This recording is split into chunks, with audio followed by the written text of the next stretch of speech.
Hello, I'm Art of Luxury and welcome to the program. Today I'd like to talk about, is Haute Horology really worth it? And this is an interesting question. Haute Horology, high watchmaking, and high watchmaking is having the movement fully finished. It's a question of aesthetics. Does the watch look perfect?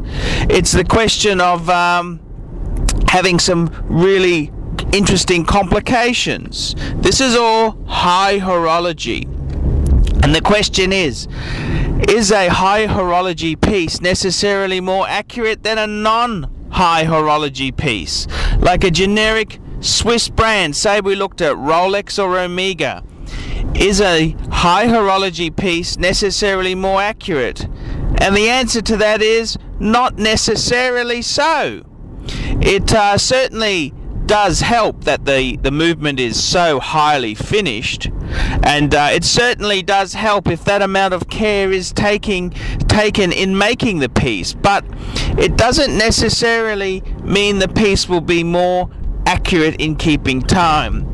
High horology is sort of an art and craft, and it's where the art of watchmaking becomes a true craft. And this is what high horology is. It's not necessarily to make the piece more accurate or better. When I say better, it's all relevant. It's like saying, what is the best car in the world? And the first question I would say in responding to that is, what do you want to do? And it's horses for courses, fit for purpose. For example, if you said, what's the best watch in the world?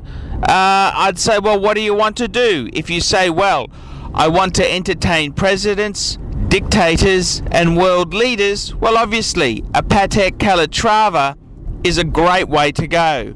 However, if you said, hey, I'm a deep sea diver, and I need to depend on this piece to let me know how long I've been underwater, I'd be maybe pushing for maybe a Rolex Sea Dweller or an Omega Seamaster. And this is the thing, it depends on what purpose you have with the device. And it's an interesting argument, Haute Horology. And you know, the thing about Haute Horology brands is that a lot of them don't have the same mass market appeal like a Rolex or an Omega, which is a general mainstream luxury watch. Now, the reason for that, why is that so? Well, it's simple. They're damn expensive. And that's exactly right, damn expensive. Haute Horology costs a lot of money. The extra finishing on the piece costs a lot of money, and that there is something that the manufacturer needs to recoup. And it's not rocket science there. There ain't nothing for free in this evil, vicious world. And Haute Horology, the whole thing is that you talk to most receptionists, they'd never heard of these Haute Horology brands like Audemars Piguet, Patek Philippe, Vacher and Constantin, Breguet, Jaeger-LeCoultre, Lange. They've never heard of these brands, and that's because they're really not mainstream players. They're upper echelon luxury brands for the connoisseur and purist, and that's what they are. And I've got to say, you know, it depends what purpose do you want. You know, this is the thing, what is the best watch in the world? Well, what do you want? Are you a cockney geezer who wants to get some crumpet, gov? That's right. Do you want to impress the ladies? Maybe a solid gold day date with diamonds all over it is the model for you.